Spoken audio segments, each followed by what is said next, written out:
Awnije awninyatuma ayo bisimila DMS-TV sanfɛ foli an tan n'o b'an kanubaga n'a lamɛnbagaw bɛɛ lajɛlen Mali kɔnɔ ani Mali kɔ kan bi araba ye tukalo tile 13 san 2025 aw ka dun kibaru ye o wagati seli san'an ka da se an ka bi kunnafonibaw ma ni ka olu da aw tulo kan an bɛ aw hakili lajigin k'aw bɛ se k'an dɛmɛ ni kunnafoniya ni kannen na cari la ni k'aw hakilinaw di hakililajiyɔrɔ la ale kɔfɛ bi kunnafoniba minnu b'an bolo ni ka olu da aw tulo kan dɔw bɛ tali kɛ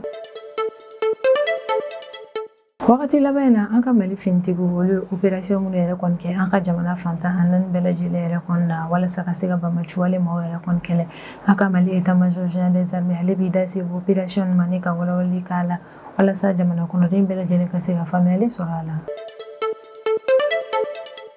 An ka Mali office central de stupéfiants ni o kɔni cɛkɛda an ka Mali jamana kɔnɔna na minnu ka baara yɛrɛ kɔni bɛnnen don ɲɛnaminimafɛn donni kɛlɛli la ka bɔ an ka Mali jamana yɛrɛ kɔni kɔnɔna na. Ola yɛrɛ k'a fɔ ko don tɛmɛnenw yɛrɛ kɔnɔna u ye opération fila kɛ opération fila mun yɛrɛ kɔni senfɛ u sera ka u bolo da cannabis kan ni o ye ɲɛnaminimafɛn ale biriki 225 yɛrɛ de kɔni an ka Mali faaba la ni o ye Bamako ye. Ko araba tɛmɛnen utikalo tile 6 san 2025 Bajangara mara kɔnɔna na sɛnɛkɛla dɔ yɛrɛ kɔni ko ale ka faliwotoro yɛrɛ kɔni yɛlɛla fɛn pɛrɛnta dɔ yɛrɛ kɔni ka wale min kɛra sababu ye ne ka ni sɛnɛkɛla kofɔlen yɛrɛ kɔni bɔnɛ ani na.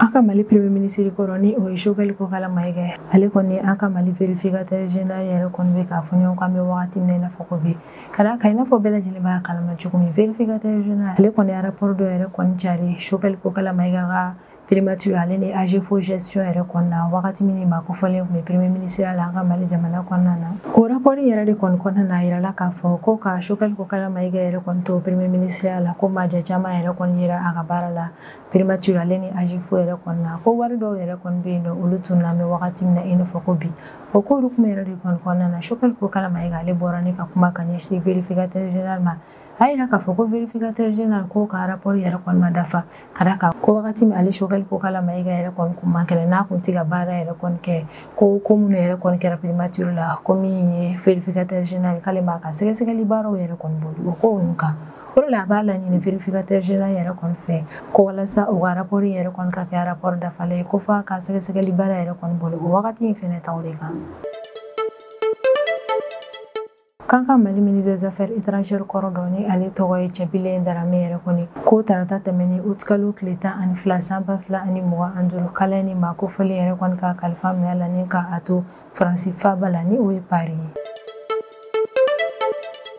Septembre kalo tile 21 nata in na san 2025 référendum min yɛrɛ kɔni nana kɛ Guinée Conakry jamana kɔnɔna na walasa ka se ka vote kɛ constitution kura ko in yɛrɛ kɔni ta la o référendum ko in yɛrɛ de kɔni kɛmɛ sababu ye ne ka na nin fɔ ɲɔgɔnba ye Guinée Conakry jamana kɔnɔna na ka d'a kan Guinée Conakry ka force vive ma o ni o ye jɛkulu min kɔnɔna na Guinée Conakry ka parti politique opposition ma fo ka taa se organisation de la société civile ma olu de faralen bɛ ɲɔgɔn kan ni jɛkulu yɛrɛ kɔni kɔnɔna na olu bɛɛ lajɛlen yɛrɛ kɔni ka kɔrɔfɔ ko général Mamadi Doumbouya ni a ka gouvernement ma k'u bɛ fɛ ka na ni constitution kura min ye Guinée Conakry jamana kɔnɔna na fo référendum min na k'o kan septembre kalo tile 21 nata in na yɛrɛ kɔni ko constitution kura yɛrɛ kɔni vote kun de walasa ka se ka yamaruya di général Mamadi Doumbouya ni a ka gouvernement ma u ka se ka u sen don Guinée Conakry kalata nataw yɛrɛ kɔnɔna na o ko yɛrɛ de kɔnɔna na Guinée Conakry force vive maaw bɛ welemada kɛ ne ka ɲɛsin u ka militants bɛɛ lajɛlen yɛrɛ kɔni ma ko septembre kalo tile 5 nata in na san 2025 ko Guinée Conakry jamana kɔnɔden fɛn fɛn bɛ yen ni minnu ma sɔn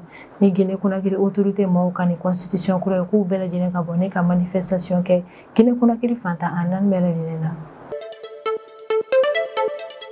Tɛnɛ tɛmɛnen utikalo tile 11 san 2025 Donald Trump ni ale États-Unis jamana ɲɛmaa ale conférence de presse dɔ yɛrɛ kɔni kɛ États-Unis jamana kɔnɔna na conférence de presse min yɛrɛ kɔni senfɛ Donald Trump ale bɛ ladilikan kɛ ne ka ɲɛsin sote maa minnu bolo yɛrɛ kɔni ni olu bɛ si Washington ni o ye États-Unis faaba ye ni Oman bɛ si ni yɔrɔ kofɔlen in kɛnɛmana yɛrɛ kɔnɔna Donald Trump ka kangaridakan yɛrɛ kɔnɔna a b'a laɲini maa min fɛ k'u ka fɛɛrɛ bɛɛ lajɛlen latigɛ k'u ka minɛnw bɛɛ lajɛlen cɛnni ka bɔ Washington kɛnɛmalaw yɛrɛ kɔnɔna teliya la ka d'a kan k'ale bɛna na dilanni yɛrɛ kɔni daminɛ États-Unis faaba yɛrɛ kɔnɔna k'a bɛna yɔrɔ in dilan kosɛbɛ ni k'a kɛ yɔrɔ ɲuman ye ka tila k'a kɛ yɔrɔ lakananen yɛrɛ kɔni ni kunnafoniba nin de bɛ an bolo kɔrɔ bi an bɛna minnu walawala aw ye bidon kibaru kɔnɔna na. wakati laban na an ka Mali finitigilakaw hulu opération mun yɛrɛ kɔni kɛ Bamaci wale kɛlɛli baara ko hukumu yɛrɛ kɔni kɔnɔna na min ye an ka Mali autorité militaire a b'i da se opération ninnu bilan bɛɛ lajɛlen ma ka ɲɛfɔli kɛ o ko la ko opération dugukolo ko hukumu kɔnɔna la an ka Mali finitigilakaw hulu ye opération caman kɛ an ka jamana fantan a 4 bɛɛ lajɛlen yɛrɛ kɔnɔ opération mun yɛrɛ kɔni kuncɛra ni Bamaci wale maa caman bɔnɛni o ni na u sera ka kɛlɛkɛminɛnw caman yɛrɛ kɔnɔ ko wa u bisigamɛ maa dɔw la k'a fɔ k'olu Bamaci wale mɔgɔw jugɔrɔmadɔbaga ye k'an ka Mali finitigiw u sera ka u tɛgɛ da ninnu bɛɛ lajɛlen yɛrɛ de kɔni kan o ka opération ninnu senfɛ ko août kalo tile 3 tɛmɛnen san 2025 Bamaci wale mɔgɔw taara binkani wale kɛ ne ka ɲɛsin an ka Mali finitigilakaw ka poste de sécurité min yɛrɛ kɔni bɛ yen Wabaliya mara kɔnɔna na min yɛrɛ kofɔlen bɛ Gawo région de kɔnɔna la ko an ka Mali finitigiw n'u ka cɛsiri n'u ka baarakɛ ko ɲuman o kɛra sababu ye n'u sera ka Bamaci wale maa ninnu yɛrɛ kɔni pousser u ka nin opération in na cogo min u kana se ka tiɲɛni don an ka Mali finitigilakaw kunna ko opération yɛrɛ kɔni kuncɛra ni Bamaci wale maa caman bɔnɛni ye o ni na ale ni an ka Mali finitigilakaw olu sera ka kɛlɛkɛminɛn dɔw yɛrɛ kɔni minɛ Bamaci wale maaw la ni o dɔw ye PKM 2 ale ni PM 2 yɛrɛ kɔni ko août kalo tile 6 tɛmɛnen san 2025 an ka Mali finitigilakaw olu kɔni ye bandi dɔ yɛrɛ kɔni minɛ maramafɛn kun bɛ min yɛrɛ kɔni bolo sira yɛrɛ kɔni sanfɛ ni ale kun bɛ Ntili fanfɛla yɛrɛ de kɔni na ko août kalo tile 9 tɛmɛnen san 2025 an ka Mali finitigilakaw olu kɔni bisigiyara maa dɔ la k'a fɔ ko Bamaci wale maa yɛrɛ de kɔni don o wale yɛrɛ de kɔni kɔfɛ o ye nin maa kofɔlen minɛ Sevare aéroport yɛrɛ kɔni na k'an ka Mali finitigilakaw bɛ nin maa kofɔlen yɛrɛ kɔni minɛ wagati min na o y'a sɔrɔ GPS yɛrɛ kɔni kun bɛ a bolo wa fɛn dɔw yɛrɛ kɔni kun bɛ a ka GPS in kɔnɔna na o ye fɛn nimanbaw ye minnu yɛrɛ kɔni a ka kan o kunnafoniya ninnu ka lakana kɔ fɛnɛ tɛmɛlen kɔfɛ ni maa kofɔlen bɛ minɛ wagati min o y'a sɔrɔ papier kolon dɔw yɛrɛ kɔni kun b'a bolo ni a bɛ k'i yɛrɛ kɛ maa dɔ ye k'a sɔrɔ a tɛ min yɛrɛ kɔni ko maa kofɔlen yɛrɛ kɔni nalen a dira an ka Mali finitigilakaw yɛrɛ kɔni ma walasa sɛgɛsɛgɛli baaraw yɛrɛ kɔni ka se ka daminɛ nin ko ɲɛ yɛrɛ kɔni kan ko août kalo tile 4 tɛmɛnen san 2025 Bamaci wale maa dɔ yɛrɛ kɔni ni ale ka baara bɛn bɛ fɛn pɛrɛntaw yɛrɛ de kɔni bilali la sira yɛrɛ kɔni na an ka Mali finitigilakaw ale ni population yɛrɛ kɔni ɲɛ ko k'a ni maa kofɔlen yɛrɛ kɔni to a ka fɛn pɛrɛnta in bilali yɛrɛ kɔni na fɛn pɛrɛnta in ale kɔni cira ne ka a to a yɛrɛ bolo wale min kɛra sababu ye ne ka ni maa kofɔlen yɛrɛ kɔni nin bɔ a la Murja mara kɔnɔna na ko août kalo tile 7 tɛmɛnen san 2025 an ka Mali finitigilakaw ka patrouille dɔ yɛrɛ kɔni senfɛ u sera ka Bamaci wale maa dɔ bɔnɛ ani na Madina ka Goro mara kɔnɔna na ko opération yɛrɛ kɔni kɛra sababu ye ne an ka Mali finitigilakaw olu sera ka moto 8 minɛ Bamaci wale maaw la fusil AK-47 4 mitrailleuse PKM 1 ale ni équipement de communication caman ko an ka Mali finitigiw u sera ka ninnu fɛnɛ minɛ Bamaci wale maaw la o opération kelen senfɛ min yɛrɛ kɔni na ko an ka Mali finitigiw sera ka nin bɛɛ minɛ Bamaci wale maa ninnu yɛrɛ kɔni na u ka nin patrouille in senfɛ k'an ka Mali finitigilakaw sera ka u bolo da maa dɔ yɛrɛ kɔni kan min a bɛ n'a fɔ ko ale ye Sudan ka jamana kɔnɔden yɛrɛ kɔni ko an ka Mali finitigilakaw u kɔni ni maa kofɔlen minɛ walasa k'a di an ka Mali autorités ma cogo min sɛgɛsɛgɛli baaraw yɛrɛ kɔni bɛ se ka kɛ a ka ko kan ko opération militaire yɛrɛ kɔni fɛnɛ kɔfɛ an ka Mali finitigilakaw olu ye ko dɔw yɛrɛ kɔni kɛ walasa ka se ka population dɛmɛ kosɛbɛ Jafara bɛ ale ni Boni mara yɛrɛ kɔni kɔnɔna na ni wari yɛrɛ kɔni dira ni localité population ma walasa u ka se ka u yɛrɛ kɔni jugɔrɔmadon ni o wari ninnu ye an ka Mali finitigilakaw yɛrɛ kɔni kelen ne ka wari yɛrɛ kɔni di ni yɔrɔ localité population filaw yɛrɛ kɔni ma walasa u ka se ka u yɛrɛ kɔni jugɔrɔmadon ni o ye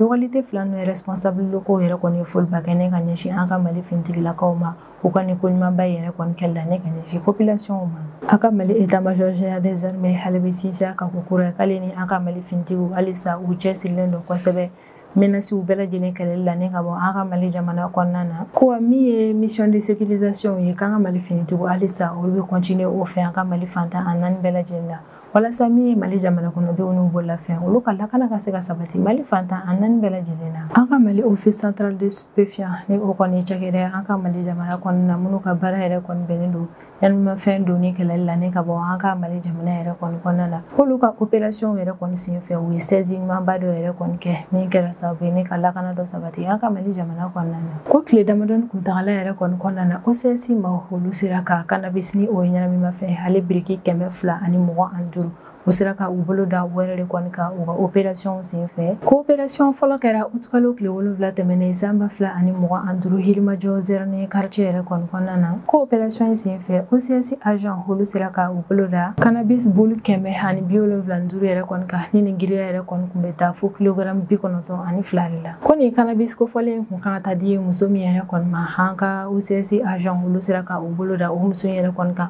ko muso in yɛrɛ kɔni cɛ an bɛ wagati min i n'a fɔ ko bi o kɔni kɔni bɛ ka ɲini ka da ka cɛ kofɔlen ɲani OCS maaw yɛrɛ kɔni ka u bolo d'ale kan ale bolila ko tile 4 o kɔfɛ ni o bɛnna août kalo tile 11 ma san 2025 OCS maaw yɛrɛ kɔni taara bɔ cannabis ni o ɲɛnaminimafɛn ale biriki 80 yɛrɛ de kɔni kan ko opération yɛrɛ kɔni na ɲɛnaminimafɛn ale kɔni kun dogo bɛ kosɛbɛ maa dɔ yɛrɛ de kɔni bolo ni ale kun bɛ société de transport dɔ yɛrɛ kɔni kɔnɔna n'a kun bɛ ka i kunda yɔrɔ wɛrɛ yɛrɛ de kɔni kan ko nin ma kofɔlen min kun bɛ société de transport yɛrɛ kɔni kɔnɔna na ale kun kɛmɛ ni ka ɲɛnaminimafɛn dogo a ka minɛnw na ko ɲuman cogo min ni wolomali yɛrɛ kɔni ma k'a la kosɛbɛ a tɛ se ka ye ko nka OCS ka agent ka cɛsiralen n'u ka baara kɛ ko ɲuman o kɛra sababu ye n'u taara bɔ nin ɲɛnaminimafɛn yɛrɛ kɔni dogolen kan ni passager in ka minɛnw kɔnɔna na ni opération y'a yirana k'a fɔ ko an ka Mali OCS ka agent maaw yɛrɛ kɔni ko olu cɛsirilen don kosɛbɛ ɲɛnaminimafɛn don ni balili yɛrɛ kɔnɔna an ka Mali jamana kɔnɔna na ko o y'a yira k'a fɔ k'u cɛsirilen don kosɛbɛ Mali jamana kɔnɔdenw bɛɛ lajɛlen ka lakana sabatili yɛrɛ kɔnɔna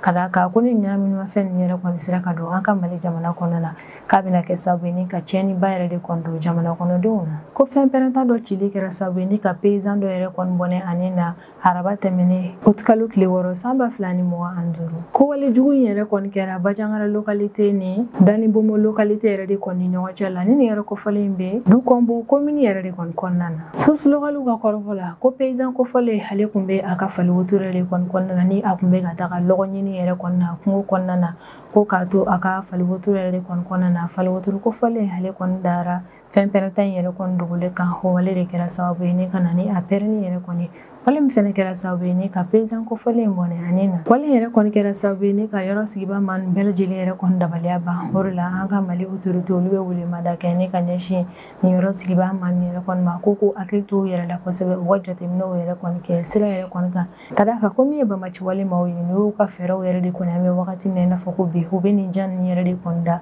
walasa an ka Mali finitigiw walima population olu ka se ka yɛlɛ ka cogo min tiɲɛni bɛ se ka don u kunna o de la u bɛ welemada kɛ ni ka ɲɛsin jamana kɔnɔdenw bɛɛ lajɛlen ma k'an k'an ka jateminɛw cɛ an ka to ka hakili to an yɛrɛ la ka sanga ni an ka Mali vérificateur général yɛrɛ kɔni ka rapport kura in ye min calila dɔgɔkun tɛmɛnen na rapport min yɛrɛ kɔni kɔnɔna na sɛgɛsɛgɛli baaraw olu bolila Choguel Kokala Mayiga ni ale an ka Mali premier ministre kɔrɔ sɛgɛsɛgɛli baara nin yɛrɛ kɔni bolila ale ka mandat wagatiw yɛrɛ de kɔnɔna na wagati min ni ma kofɔlen ale kun bɛ premier ministre la n'a kun bɛ ni primature ale ni AGFO yɛrɛ kɔni kun bɛ a ka bolo yɛrɛ kɔni kan ka sanga ni nin rapport yɛrɛ kɔni carilen Choguel Kokala Mayiga ale bɛ vérificateur général yɛrɛ kɔni ɲɛki kosɛbɛ ko vérificateur général yɛrɛ kɔni ka rapport kɔnɔna na wagati min ale Choguel Kokala Mayiga yɛrɛ kɔni kuma kɛnɛ o y'a sɔrɔ primature ale ni AGFO gestion foyi kun tɛ ale bolo ko wagati in yɛrɛ kɔni na ko vérificateur général k'ale ma sɔn a ka sɛgɛsɛgɛli baaraw yɛrɛ kɔni boli o wagati in yɛrɛ kɔni kan ko wa a y'a dabɔ a kama de ni k'i pan o wagati in kunna o de la a b'a yira k'a fɔ yɛrɛ kɔni ko vérificateur général yɛrɛ kɔni ka rapport in ma dafa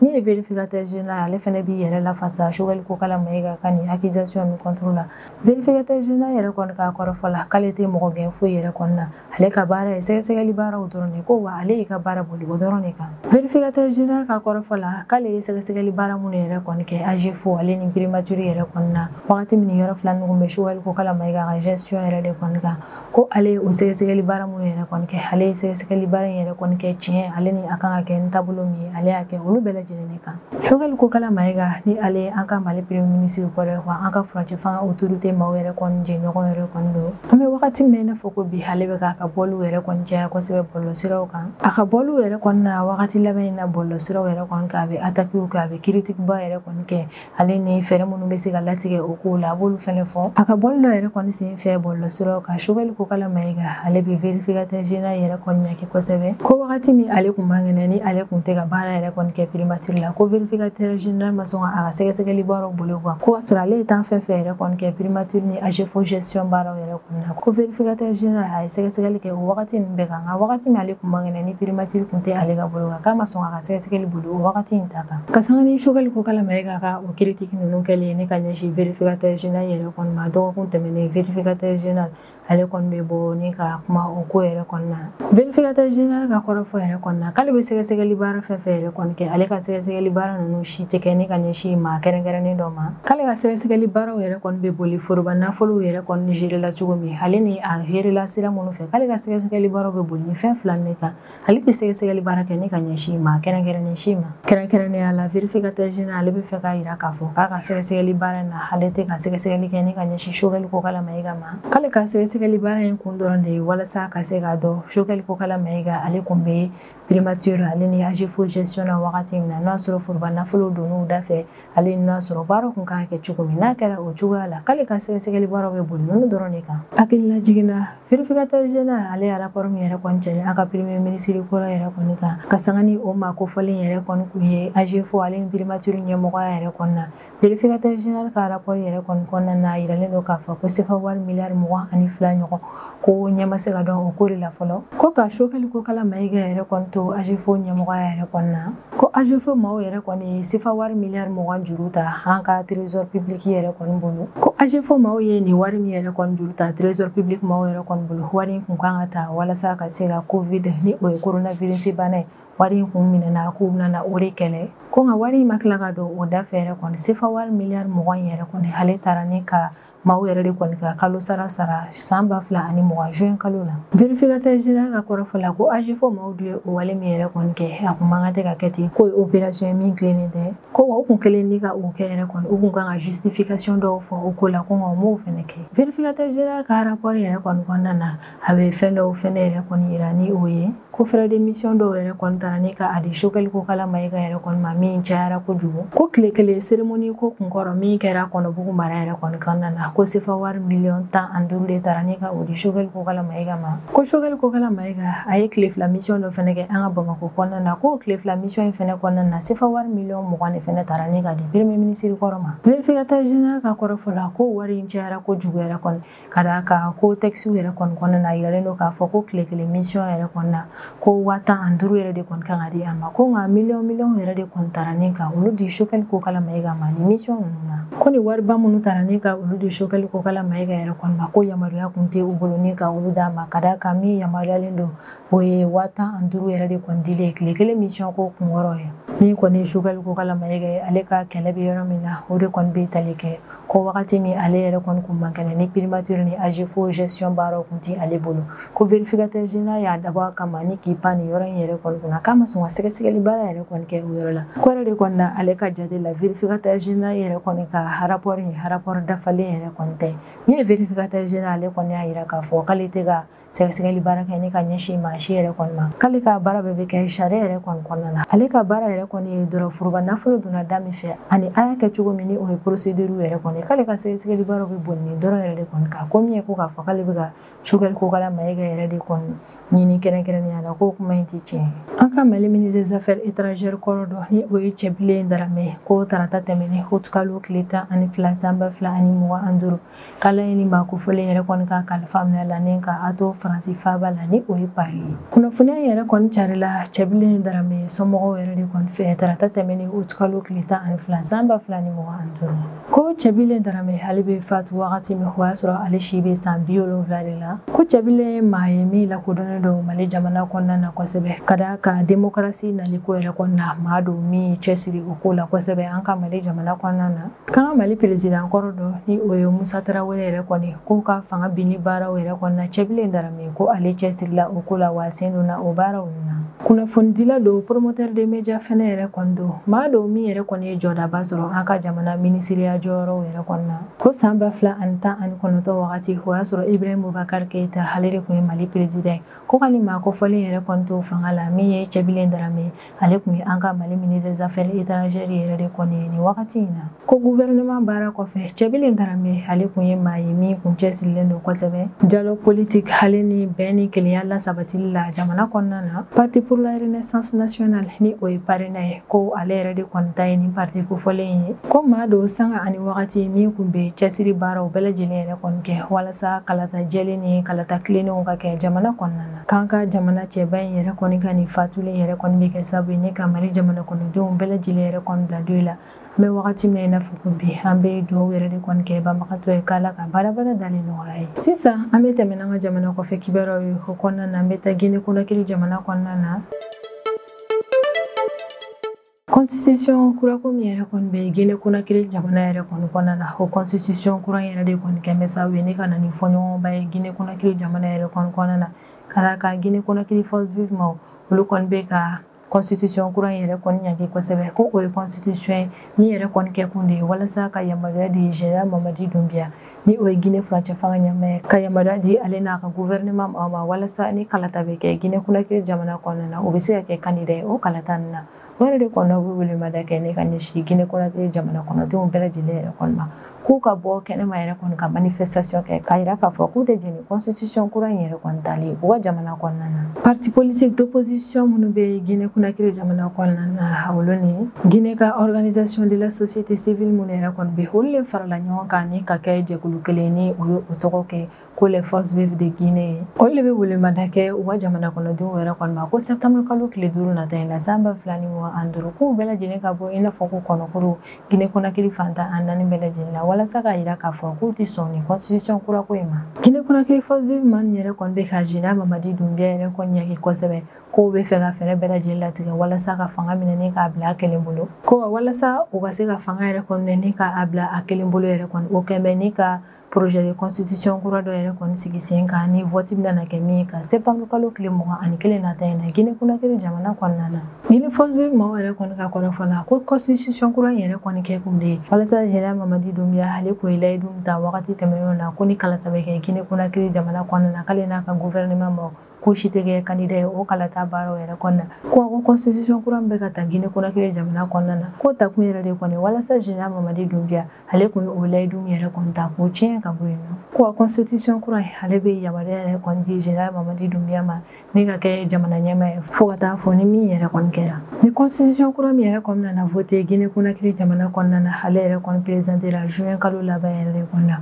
ko constitution kura yɛrɛ kɔni kɔnɔna na a fɔlen tɛ kɛrɛnkɛrɛnnenya la n'a sɔrɔ yamaruya bɛ Général Mamadi Doumbouya bolo ni ka kɛ candidat ye kalataw la ko nka ni constitution yɛrɛ kɔni adoptera Guinée Conakry jamana kɔnɔdenw yɛrɛ kɔni fɛ a bɛ se ka kɛ sababu ye yɛrɛ kɔni ni constitution kura yɛrɛ kɔni kɔnɔna na yamaruya tɛ Général Mamadi Doumbouya ale n'a ka gouvernement ma bolo ni ka kɛ candidat ye Guinée Conakry kalataw la a bɛ sɔn ka kɛ sababu ye ni ka o interdiction yɛrɛ kɔni wuli ka bɔ yen cogo min Général Mamadi Doumbouya ale ni a ka gouvernement ma yɛrɛ kɔni constitution tɛ se ka olu bali cogoya si la ni ka kɛ candidat ye kalataw la min yɛrɛ kɔni ye Guinée Conakry force vive maaw ye o de la olu bɛ ka ni constitution kura in yɛrɛ kɔni o bɛ k'a ɲagi kosɛbɛ yɛrɛ kɔni o de la u bɛ welemada kɛ ni ka ɲɛsin jamana kɔnɔdenw bɛɛ lajɛlen ma ko fɛn fɛn ma sɔn ni nin constitution kura in yɛrɛ kɔni k'u b'a laɲini olu bɛɛ lajɛlen fɛ septembre kalo tile 5 nata in na san 2025 o bɛɛ lajɛlen ka bɔ i n'a fɔ ko kɔnɔkulu Guinée Conakry carré kɔnɔnaw la walasa k'a yira jamana ɲɛmaaw yɛrɛ kɔni na k'u tɛ sɔn u ka nin constitution kura in yɛrɛ kɔni ma Donald Trump n'o ye États-Unis jamana ɲɛmaa yɛrɛ kɔni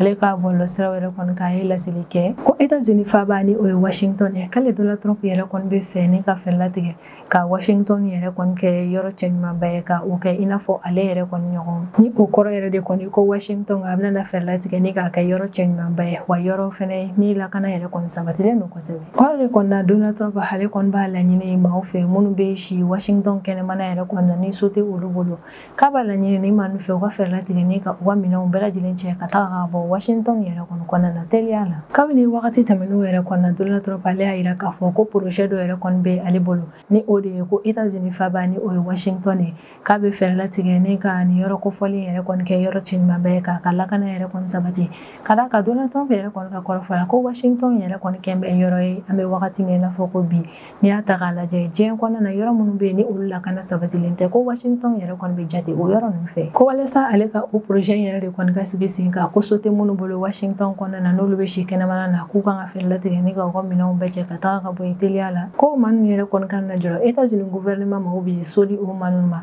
nka so bɛna di u ma yɔrɔ min na o ka jan kosɛbɛ États-Unis faaba la ni o ye Washington ye walasa ka se ka o laseli yɛrɛ kɔni kɛ États-Unis jamana kɔnɔdenw de ma tɛnɛn tɛmɛnen août kalo tile 11 san 2025 Donald Trump ale bɛ bɔ ni ka conférence de presse kɛ États-Unis jamana kɔnɔna na conférence de presse min yɛrɛ kɔni tɛ fɛ a yira k'a fɔ ko États-Unis fa bani o Washington e kamna ni yoro nke yoro chen mambe yoro mi yere kon ni o kon lakana sabatile no kamna na ke o yoro di kala bina na Washington yere kon ke yoro mi lakana sabatile no ko sebe hina fo depuis ala ga Washington da anyo kona madele ke chogum na di madula Trump yere kon kani kuma yere kon lasili Washington be yere kon ya yira ka fo ko Donald Trump kan lasili yere kon kemeni ga ale dabaliya ban ko sebe kada ka ko ni ata kala je kambe wakati mi na fa ko bi ko ni asan bi saba yere de kon wale jugumu yere kon ko be dele ka ke Washington yere kon mara kon na ko o jigine no ko sebe ko ami sote mamunu bolo Washington yere mara kon na aya yira ka fo ko Donald Trump ka kuma yere kon ale dabaliya ba kada ka ko ma keme shekin boya ko yere de kon be shi Washington kene manala me wakati mi na fa ko bi ko Washington population yere kon be talike ma ba keme woluvla yere kon na ko yere de kon na Donald Trump ga mi yere kon fo ale te ga o famia ka be ga fo yere kon ko Washington yere kon kuni jenta gala je yoro munu be no ni o yoro daji mama yoro bawo ni lakanate no ko sebe ko Washington be jate o yoro ni yere kon fe ko kasoro kuni ata gala je yere kon sambi saba laba yere kon na Washington wale jugu munu ku meke o jigina ko sebe ni ne be dasigi an bidon kibarula amma kan bagana la me bago bele jine fo mali kono ani mali ko ka ambe hawtin la jigi ko be se ga demeni kuna funen kanina charlie ani ka o kilno o dia kilna jorola wale ko fe amba fo na ko o kambe ani wana werema